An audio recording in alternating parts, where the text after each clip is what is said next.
The story begins with the protagonist traveling inside a carriage while he is speaking with some human knights who were summoned from another world, but none of them have any kind of special skills, and all they have are defense and appraisal skills. After a while, when their carriage arrives in a distinct place, the protagonist is told that he would have to be the caretaker of the orphanage from now on. Slowly he begins to walk into the premises of the orphanage, and the moment he goes on to knocks at the door, it falls off almost automatically because of the lack of care of the facility over time. When the carriage knights say goodbye to him, he goes on to say that he would need some help, but they move on instead of listening to him, reminding him that he needs to manage everything on his own right now. As he walks into the hallway, he notices that the whole place is in ruins, as if a tornado came here and destroyed everything. Garbage scattered around the premises here and there. While wondering if he will even be able to manage whatever is happening to this place, he listens to someone sobbing and notices that a goblin is torturing a small girl sobbing on the ground. As he asks the goblin about his intentions, it claims that he will be controlling the girl and the mansion, and the protagonist warns it to leave the facility as soon as possible.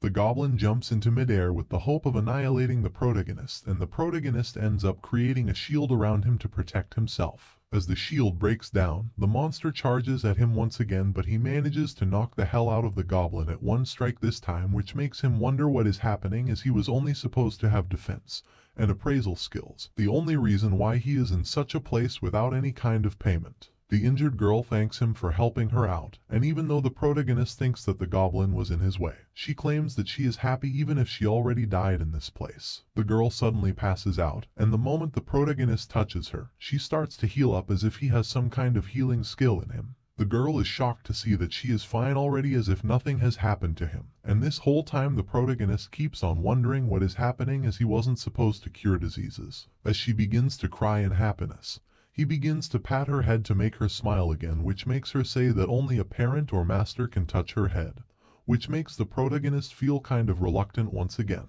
But as he goes on to stop doing so, she asks him eagerly to become her master, as she wants to stay beside him, and she begins to explain that it is in the beastman race customs to follow a master to serve, so they can follow that person. As she begins to undress, she asks him to give her that kind of proof that will satisfy her mental peace for life, as the protagonist begins to wonder what is happening in this world. She begins to ask him to give her at least some kind of proof because she is worried whether she can make it for her master. But the protagonist claims that she shouldn't waste anything and put on her clothes, even though it might feel natural to her. He thinks that she is a child who cannot engage in something intimate, and states it will be fine when she is an adult. Then when she thinks that he will eventually make her his wife, the protagonist states that the way she is thinking of everything is quite wrong, as they can find other partners. But she moves on happily as if her dream is about to come true, making the protagonist wonder if he said anything wrong. The girl claims that her name is Lucia and she is excited to work with her, and the protagonist elaborates that he came here to open an orphanage, so if she wants to stay with him, she would have to live as an orphan. Also, he lets her know that he can only prepare food and he doesn't know the rest, which feels rather fine to Lucia, who is excited to live with him. Even so, the protagonist begins to wonder if he really manages an orphanage, as his mother, who made and went out with men, and father, who raised him violently, made him the father figure in the whole picture, as he had done one to take care of himself. As he never really had a parent figure in his whole life to picture, he is unable to believe that the king made a good decision by sending him in here, as if he didn't even think evenly about the situation. But he thinks that it will be fine, as children grow up without parents' affection, which is also valid because of him, as they would just think about not being starved in the best possible outcome. Knowing that he has no choice but to accept his lifestyle as a caretaker, he gets ready for the life that he was given without bickering too much with himself. After making up his mind about having dedication, he begins to fix the walls that were ruined in time by using nails and planks one by one, and then when he goes on to look back to clean the place, Lucia comes in to say that she has already taken care of it to help him. But then when he goes on to take a look at the second floor, Lucia has done that as well, which reminds him to fetch some water. That was also done by Lucia, including pulling out the weed as well. When the work is done for the day, he suggests Lucia not to force herself to make him feel like she is useful, and claims that the work of a child like her is to play since ancient times, so she should go on to play without leaving the work. According to him, the housework should be his burden and not hers, and he recommends she should go on to play. But Lucia states that she is in her happiest mood when she is doing something for her master, so it will be better for her. While he wonders why there must be no one who will be working under anyone free of charge, He thinks for a way to settle all the debts and states that he will continue to reward her from now on, which is a rule to spare as long as he needs some help. Lucia thinks that it is enough to be with her gentle master as she begins to blush, and she asks that the only reward that she is able to take is head pats from him just like before. When he asks if it can be some kind of reward, she thinks that it can be for sure, and the protagonist decides to listen to her request to make her dream come true. But he claims that he will be there to help her with anything if something happens, as she is kind of defenseless to begin with, which she thinks will be okay as it is her master at the end of the day. Even though he thinks that she shouldn't sleep on his lap, she begins to snuggle with him even before he is able to say anything to her. Despite feeling that the whole circumstance might be kind of annoying to her in the end, he lets her have her fun at the end of the day. Both of them continue to drift away in the world of dreams, and he reminds himself of the event that happened back in the castle of the kingdom. After everyone finishes their skill testing event, they keep on pushing him to test his skills as they need to make it faster to defeat the demon lord, only to become a hero who will be saving the world. The moment he begins to test out his skills, the wizards think that it cannot be possible to see something like this happen, as someone with this kind of variation is supposed to have some kind of special ability in the first place. But the only things that he had were the protection and basic form of appraisal, which makes him one of the lowest grade heroes. The king flabbergasts, not knowing how someone like him ended up being summoned by them, so the whole hall starts calling him an imbecile and lame, which even forces him to apologize to them for being summoned to be useless like this. He thought that it must have been natural for all of them to bully him, as except for him, everyone is now supposed to be an archwizard or some kind of paladin to help defeat the demon lord, having their high skill tiers. This whole time the king assumed that he would be able to join the military or government. But all of his plans were ruined because of his skills, and as he ends up confirming his name and identity, he ends up being deployed in the orphanage in the outskirt district, where he will have to manage at least 10 orphans at once, and that is the only way he will be able to make it up to be transferred into his own world. Soon enough, when he wakes up, he realizes that he has been sleeping this whole time and reminds himself that he had some money which he will be using to buy some necessities in the orphanage. As Lucia wakes up after some minutes, he claims that he is about to go to the market to shop for some items, and suggests she should look over the house until he returns in the evening, but she wants to go with him. When he finally goes to the market, he once again realizes that he is in a whole different world. And while Lucia begins to go through the weapons and traditional clothing, the protagonist suggests to her to calm down and thinks that he shouldn't have brought her along with him. Then when she begins asking for his hand, saying that she might get lost, the protagonist states that he knows what her intentions are and there is no way he would pretend this visit to be a date. But when he later notices that there are a lot of guys looking at them, he does it anyway, knowing that it must not be safe for Lucia. After spending some time in the market for a while, the protagonist realizes that someone must have been looking for him this whole time,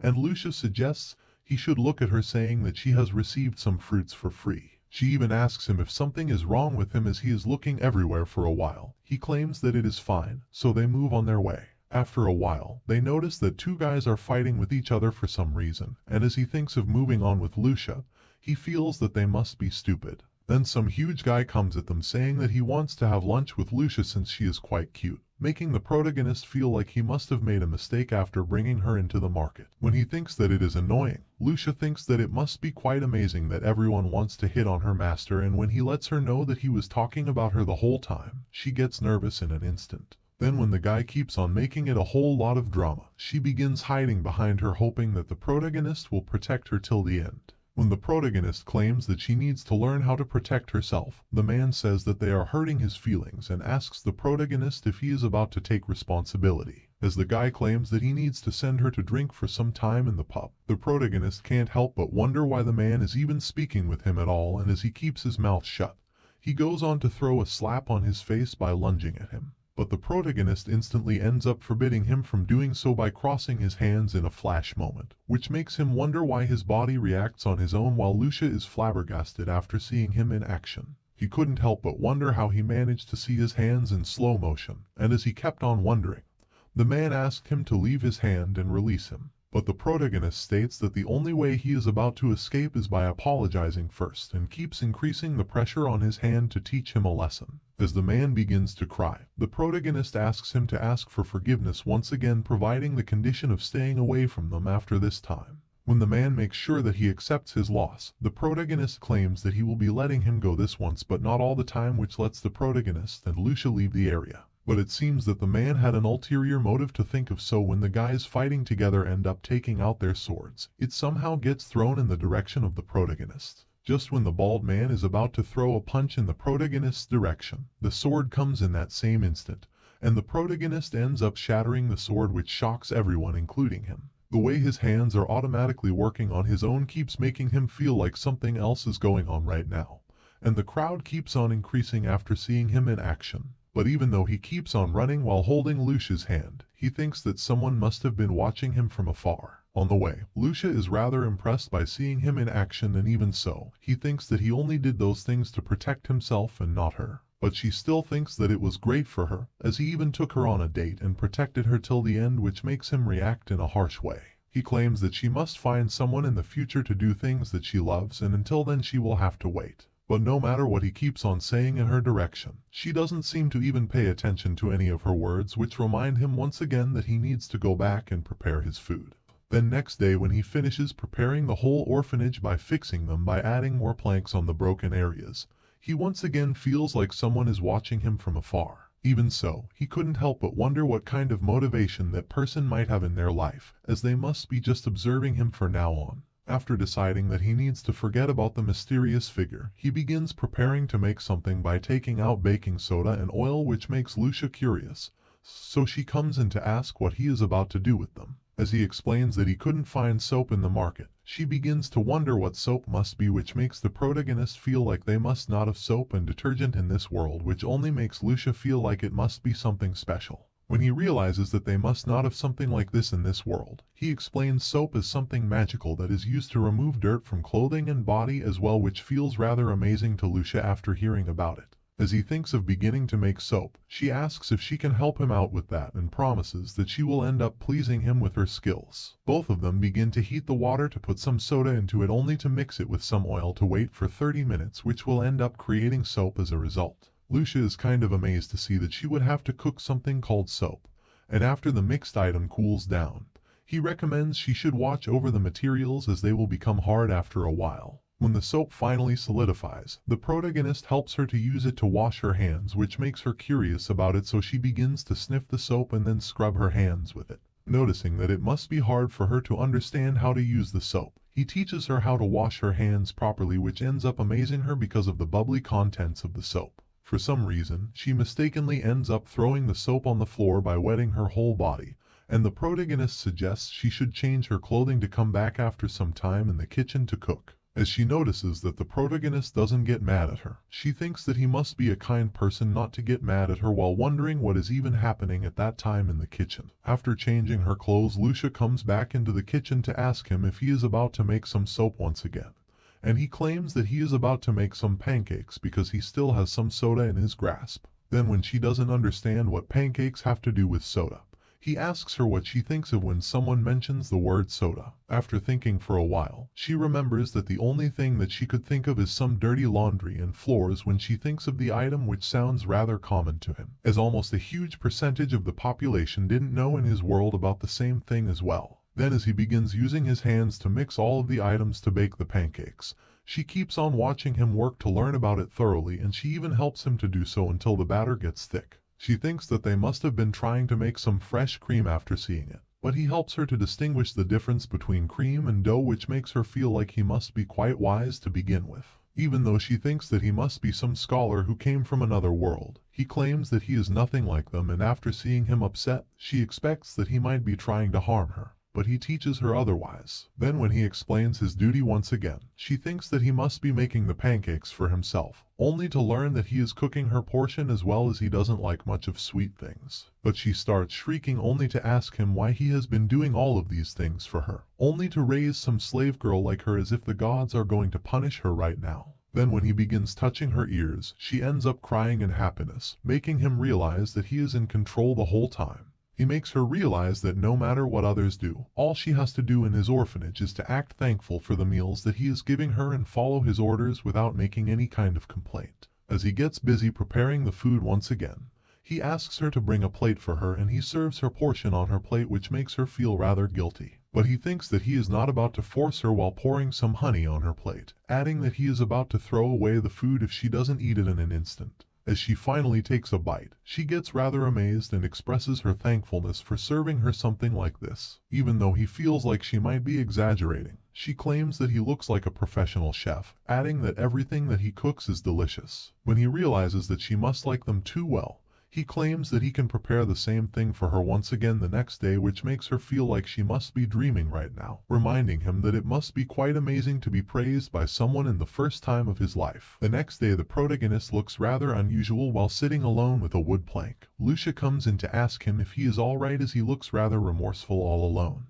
But he claims that he is just checking the budget, as if he ends up overspending for even 1 month, the money will end up running out, which makes her feel rather guilty for eating too many pancakes. Then he helps her to understand that he is worrying about getting more money, as he will refuse to bow his head and ask for more from the king, which gets her rather curious, as he has been looking for ways to make more money for the orphanage. When he claims that he is thinking of some entertainment from his world, she thinks that she can help him with that as well, and he allows her to do so since she is about to do it anyways. As she begins asking him about the list that he made, she asks him about the picture book item, which gets her rather curious, and he even draws something for her to understand the identity behind it. When he creates a silly drawing on the board, she thinks that he must have made something unique, which is kind of cute at the same time, adding that her master might have a talent for drawing as well. Even though he thinks that they are not that good, she claims that she must have seen so many drawings when she used to live as a slave, but none of them were as good as the one that he made, since she is quite excited to see more after seeing him draw that one. While he wonders if his future is about to be brighter, someone comes in knocking on the door, making them wonder who must be knocking on their door. Soon enough, 2 men come in through the door, introducing themselves as the master of the Adventurers Guild and an escort of the leader, Dran and Gazuzu. Even though the protagonist is having a hard time understanding their forthcoming, Dran asks if he would be interested in joining the guild. The protagonist thinks that the proposal must be rather grim for him, as he is nothing but a chief of an orphanage, but Dran claims that he must be more than enough, as he ended up destroying an orichalcum blade on his own with his own bare hands, while some other adventurers were fighting among themselves the other day. Now the protagonist realizes that he must have outdone himself at that time, and the man even bows down in front of him, pressing him to join them as an adventurer. But the protagonist claims that he is already busy taking care of the place, and the man begs him to get his work done even once in a whole year, so they will be able to reward him for his actions. Then as Lucia comes in to make him realize that she wants to say something, he notices that she is tearing up, only to press her to say something if the whole situation is scaring her out. The whole thing reminds him of the time when he was rejected by his girlfriend to keep their relationship intact. He had the same situation ahead of him, having no one to rely on in the whole world, adding that there is no way Lucia has her voice to speak out for her own. Then when he remarks that he is not about to abandon the orphanage, declining the offer, Gazuzu starts enraged against him, as there is no one alive who would think of rejecting his master's offer, as he is nothing but an orphanage director. But just when he thinks that the protagonist is living all well because of some kind of rumor, he decides not to listen to his master, only to get his sword out to strike against the protagonist while calling him a pretentious bastard. As the blade raises against the protagonist, he ends up throwing the blade away in an instant, which makes the adventurer feel like he lost his blade almost instantly, as it has vanished in thin air. But the protagonist then demonstrates his skills by crushing the sword, making him feel like he is nothing against the protagonist. However, the protagonist claims that he has no intention to talk rudely to them, and the guild leader ends up kneeling down in front of him to apologize for his subordinate's actions. The protagonist accepts his words, as he thinks that Gazuzu must have done something foolish, and nothing else, as it is bad for someone like the leader to bow his head in front of someone like him. Then when Gazuzu fires up against him once again, the leader slaps on his head to remind him of his place, and the leader remarks that there is surely merit behind bowing his head in front of him, otherwise he wouldn't have done that. As he begins his next sentence accepting his apology so he can raise his head once again,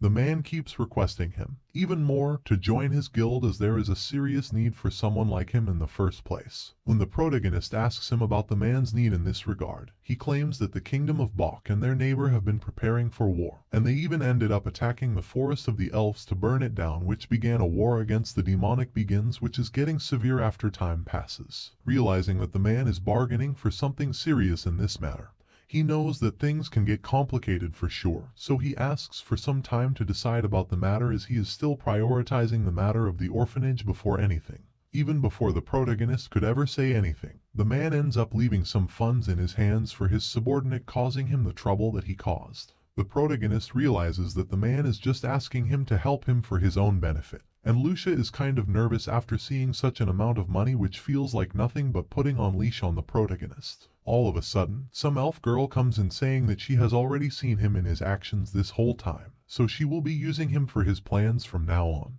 The girl expresses that the protagonist must be quite professional in the first place, and this whole time the protagonist is wondering who this girl showing off her panties must be in here, and realizes that she must have been the one person who has been following him from the town. The girl is kind of frustrated to see that he knows about her following him, and introduces herself as Erin, who is the former queen of the Forest of the Elves. He claims that she needs to make some better lie if she wants to be believed, as the elves were attacked by the kingdom of Bok. She explains that she is truly the former queen, and as her kingdom was invaded and burned to the ground a year ago, she is still thinking of taking revenge against the enemies, as she also wants to avenge the death of her father and mother. But the protagonist states that she can do whatever she wants, and thinks that she better get some mercenaries to help her with the tasks.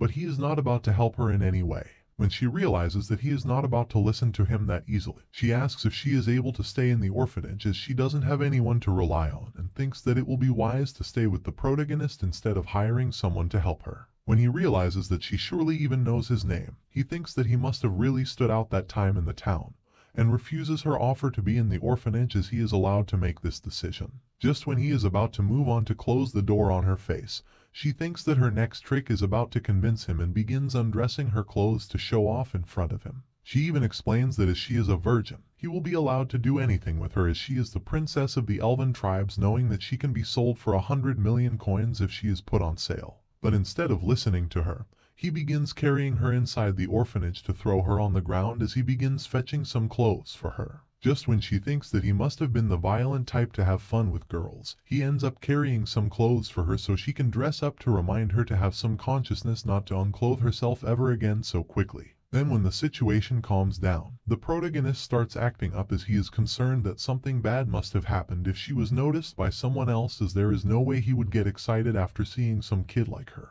She claims that he can have her if she is grown up at the time, and he remarks that he barely cares about her tags, as there is no way he would be interested in sleeping no matter what she is, adding that she is not about to stay in the orphanage. He goes on to leave, saying that she can leave after wearing her clothes, and Erin remarks that it was her first time experiencing someone like him, as this whole time people were trying to steal from her or kidnap her. The protagonist thinks that she can continue to resent him no matter what, but his decision is not about to change, and Lucia comes in to request him to make up his mind so she is able to stay with them. But he thinks that there is no way they would be let someone to stay with them, because she has a revenge to take against someone in the end of the line. When Lucia remarks that she doesn't have anywhere to go to, the protagonist thinks that he shouldn't be the one to think about it, as being imprudent will only lead to her ruin, as regretting something later is something only a fool can do. Even so, Lucia thinks that they cannot just abandon Erin, because her parents were murdered as well while tearing up. The whole thing keeps the protagonist speechless for a while, and he thinks that in the worst case scenario, she would be the only one tangling herself in the revenge case, asking Lucia if she still wants the same, and she claims that she will accept that in the end if something like that happens. The protagonist assumes that her revenge will have to wait for at least 3 years to begin with, while adding that this orphanage will not continue to exist in that timeline, since he will be dismissed as the director of the orphanage, and even Lucia will be an adult at that time for sure, which will be her only condition to stay with them. After hearing his words, Erin keeps moving on, saying that it cannot stop her from making preparations, and the protagonist thinks that she can do whatever she wants, and only recommends wearing some clothes before leaving the place, while commanding her to come back before lunchtime and the snack time and dinner along with it. He then also reminds her about everything else, including the lights going out and breakfast at the same time, reminding her if she is obeying the rules, she can do anything else that she wants to do at the same time. This whole thing reminds her of her father, as if he now looks like he is nagging her tomboy daughter, and the protagonist feels like she was crying this whole time for being neglected for so long. Instead of dwelling much on it, he goes on to prepare the lunch, as he has to think of ways to make lunch faster for the 3 of them right now. The next time, Lucia comes up to the protagonist with some konyaku potatoes which she found the other day when she went alone into the mountains to find edible vegetables, and the protagonist reminds her that they are about to harvest today for sure. Then when Erin thinks that he must have been running wild in the dangerous mountain to get some potatoes, as if he is insane, he claims that they can use these to make their food, which is still unknown in this world, which once again feels amazing to Lucia, as he is acting like a genius once again. When he explains that he can do a lot of things with them, including cooking and even selling them on the market, Eren claims that she is not about to help him with it at all, while Lucia feels excited to help him with them, as Eren thinks that it must be unnecessary for them to pull out one weed at a time. She explains that she is a high elfin royalty who is proficient at commanding the wind sylphs, so she will be able to help them if they are ready to beg her for a while. But even so, the protagonist claims that they are not about to need her anyways, as they both can continue to finish in half a day. As Eren moves on after being mad, Lucia asks him if she will be alright, as she looks rather mad after hearing him, and he feels like it must be fine, as she was just thinking to show off her magic to crush the hierarchy in the orphanage. As they begin to cultivate the place, the protagonist realizes that the place was heavily neglected before, as there is no end to the weed, feeling that there is no way they would be able to finish it in a day. Suddenly, some weeds begin to pull off from the ground as Eren is helping them out, which makes the protagonist say that she didn't need to do that,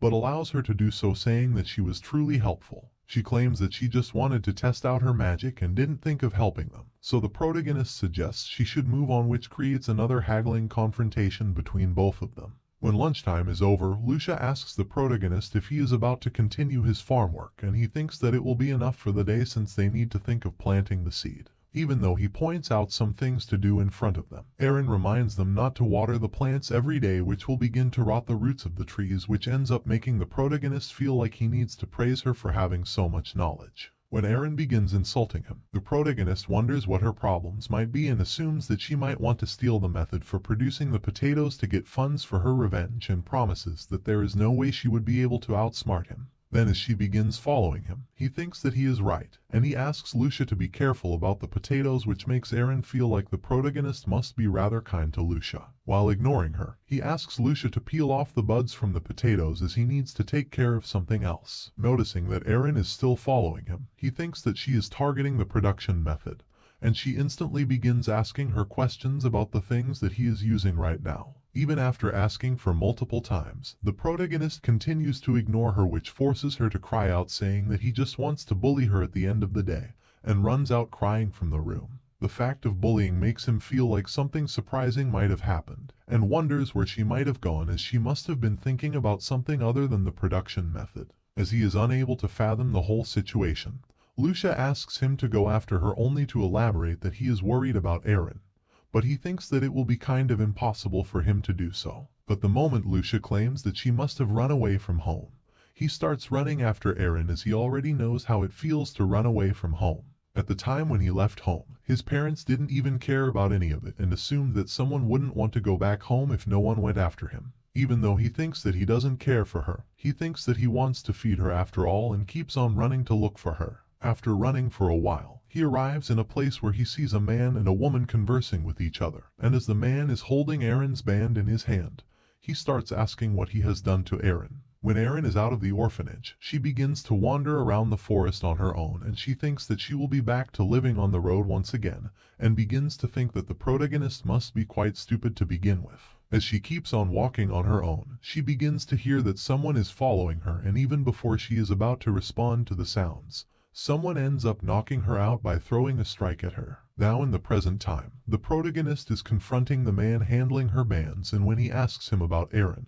the man elaborates that he is about to tear down the whole orphanage, which gets him worked up. Just when he begins asking what he is even planning, the man claims that he cannot guarantee the safety of Eren if he keeps resisting, and starts throwing huge strikes at the walls of the orphanage to smash down the walls. The woman begins to chuckle after seeing the man in action, and he proudly claims that he is about to turn the whole place into rubble in no time to make him look more fearful to impress the lady in front of him. Despite their background, the protagonist thinks to himself that they are making a huge mistake by doing something like this, and he even calls them idiots for doing something like this. The man begins asking the protagonist if his anger is messing with his head after seeing his orphanage getting destroyed. And even before he is able to fathom what is about to happen in this minute, hundreds of cutleries end up being thrown in his direction to knock the hell out of the man. So he begins asking for forgiveness from the protagonist. The protagonist himself is unable to understand what has even happened to the man, as he just wanted to beat him up and drive away.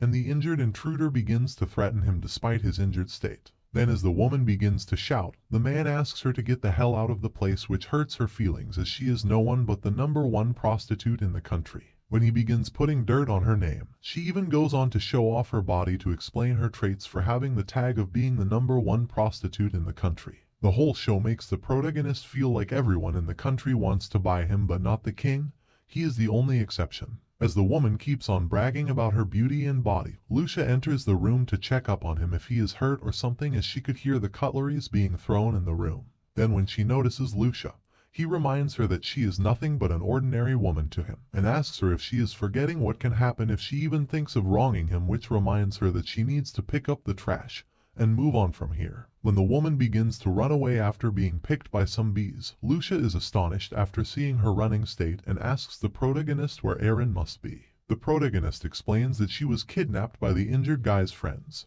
so he needs to go on to look for her as he knows where they must have taken her. Then when he reminds himself of what has happened back there, he realizes that his skills must be working in a weird way, including his protection skills, as if they are not working on him to protect himself and someone else, as he is able to find out Erin's location now. While being tied up by the bandit-looking guys, Erin thinks that she is about to face the worst fate possible, as there is a chance that the guys in front of him must be human traffickers, and it will be hell waiting for her if they truly are. Knowing that she doesn't have her hand knife on her, she thinks that dying wouldn't be that bad for her right now. But all she knows is that she wouldn't be able to return to the orphanage if she were dead. After thinking about it for a while, she finds out that she might have come to like that place more than she thought she would and begins to cry her eyes out. Even so, she thinks that she needs to find some way to get out of the situation, and assumes that she might have a chance to surprise attack the intruders who will come to take her, as they will try to open the box once in a while. Just when she ends up hitting the incomer in the crotch, she realizes that it is no one but the protagonist who she ends up hitting in the end.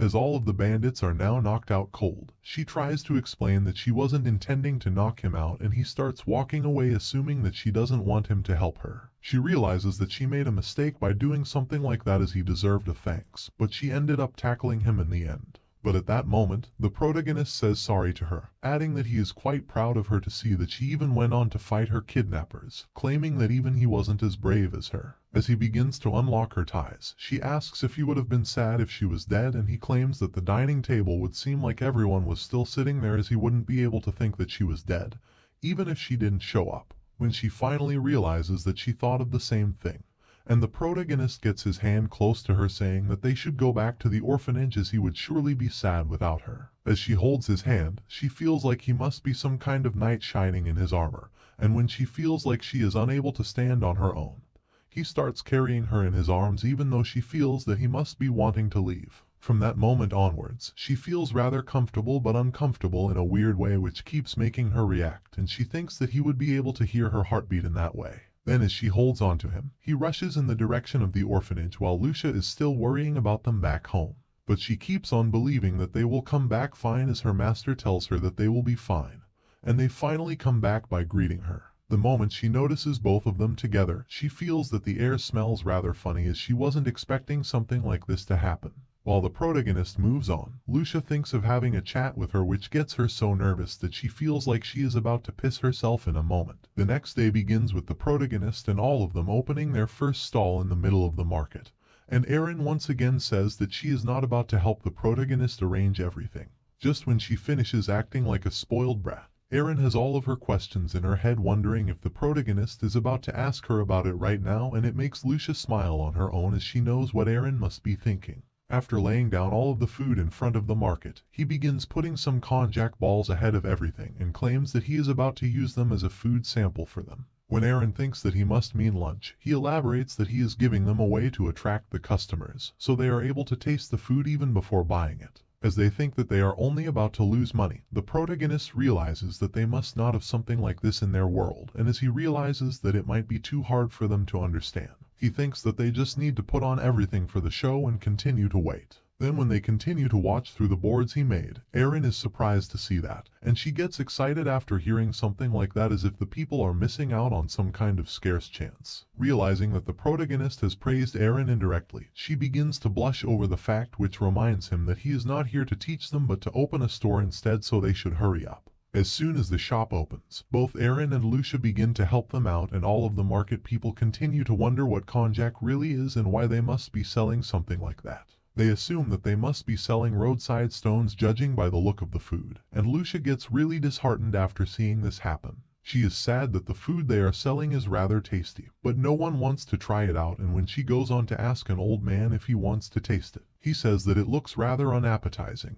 and all of the people have the same opinion of their food. But after requesting for a whole hour, one guy ends up taking a bite of the balls after thinking for a while, and he begins to wonder what country the food must be from in the first place. Then when the protagonist claims that it came from Japan, he thinks of buying one, which brings him to the thought of serving a special offer for him, which makes the deal even enticing for him. As soon as the guy leaves, Lucia is rather excited to see that they have made it happen by selling one of them. But he is not that excited that they need to sell more than 29 right now. After seeing that Lucia is excited, Aaron thinks of trying to sell them as well, and the whole journey after that was quite fast as the crowd began purchasing their food. Even though Aaron thinks that some cheaters are trying to cut the line and get more, the protagonist thinks that it will be enough for them to celebrate now, as they have fulfilled their target, as they have ended up making about 10,500 gil for one day of work. The main thing about the whole day to the protagonist is that he doesn't have to worry about breaking his promise to them, as he has managed to take care of an income source, as the only thing that he doesn't want to avoid is giving them meals 3 times a day. At night, the protagonist worries about the fact that he needs to think of something else, as some merchant will come up with their own version of konjac soon enough, and Aaron and Lucia both come in to sleep with him once again. The protagonist claims that he barely cares about that, so they can continue to get on the bed to fall asleep, and both of them begin to apologize to him for bothering him. Even though he claims that they need to shut up as he is about to fall asleep, they keep on thanking him for letting them sleep with him, which makes him feel like it must be able to secure him some sleep to begin with, even though he doesn't want to do it. In the middle of the night, when he finally wakes up after having the same nightmare of his childhood, he finds out that Lucia is once again sobbing while crying and imagining that her master is going away without her, and he helps her to calm down, and she realizes that he is still here with him. It seems that having nightmares the whole night is nothing new to Lucia, which she still has because of her prior experiences in her childhood when she was a slave. On the other hand, Aaron begins to have some traumatic sleepwalking experience at the same time, which the protagonist would have to help her to remind her that she is still with him. One night she even ended up attacking him with her knife, imagining that he must have been the wanderers who might have burned down her hometown,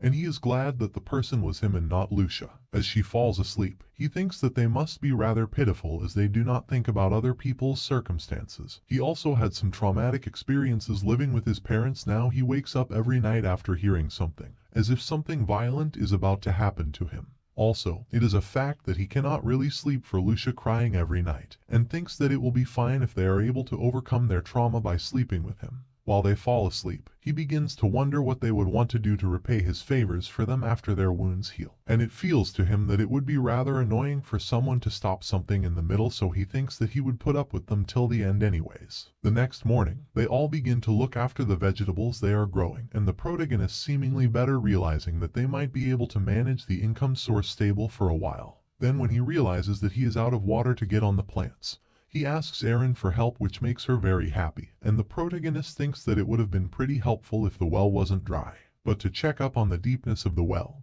he begins throwing a pebble into the well, and instantly, a voice begins to come right at them, as if someone was hurt because of the well. Then when Aaron and Lucia are fearing for their life, imagining that it must be a ghost, a beautiful woman comes in saying that it must be dangerous to throw things at people, which is supposed to be the well spirit for sure, and she is not happy because of their sudden fatherless behavior. Then when the girl approaches them, the protagonist thinks that it might be too shocking for some ghost to appear in the middle of the daylight, and both Aaron and Lucia begin to lose over the fact that he is not scared after seeing the ghost. As they begin to scream their lungs out, she claims that she is not a ghost, to begin with, as she is the spirit goddess in charge of all the water spirits in this continent, named Shioni. But the protagonist is not really pleased to hear her out, and thinks that she must have a checkup in the hospital before she can act like his big sister, even though she thinks that she must be older for being alive over 100,000 years for sure. Then when he seriously thinks that she needs to get a checkup, Shioni understands that he doesn't believe her at all, and claims that she wanted to thank him as she is now able to appear in front of him.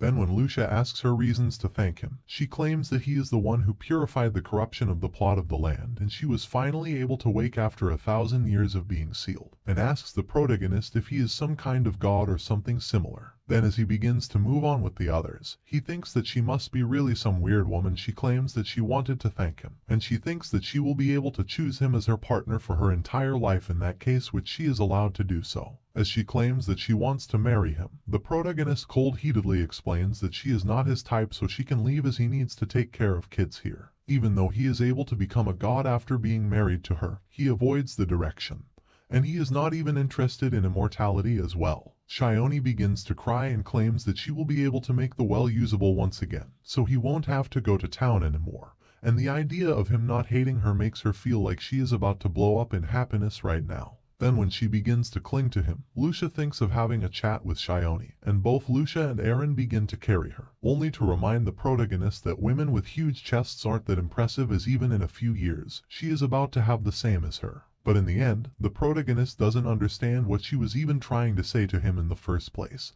and the whole time Shione keeps on crying, assuming that she must be the third wife right now, even though the protagonist doesn't understand her reasons for crying. He claims that she is not about to live in the orphanage if she is not about to fix the well, and she starts working with the well to make it pour once again so they do not have to work hard. As soon as the water begins to gush out, he thinks that it will be way easier for him to get water now, but in exchange, he will have to take care of another troublesome girl even if she has been living for 1,000 years. She has a mindset similar to Lucia. As he reminds himself what Shione was talking about, he realizes that his protection skill must be purifying the corruption which might have been done by his skills, meaning that he still has a lot to learn about his own skills. The next day when the work is done, Shione holds on to the protagonist, saying that she can also produce hot water, as she is even good with the bathwater, and hot water at perfect temperature, which will feel like a luxury that is impossible to get for the royalties. Even though she might claim that she must be a goddess, the protagonist thinks that she must be some kind of magician, and Lucia comes up to him saying that she is interested in washing his back, but the protagonist thinks that he will be done with it alone.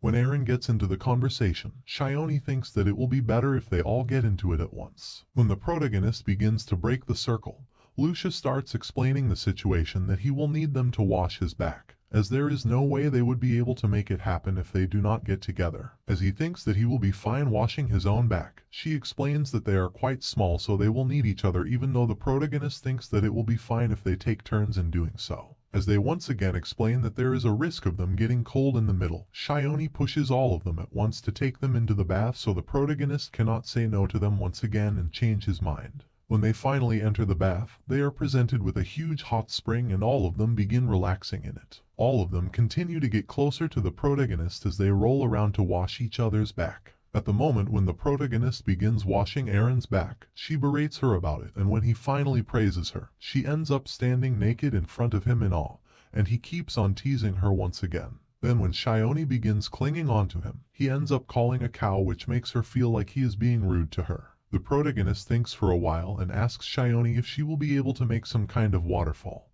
And when she finally does, she ends up pulling him into the water, which makes them realize how cold the water really is. Then while both of them continue to struggle, Aaron and Lucia promise to each other that they need to get rid of every girls with cow-like titties to make the world safer.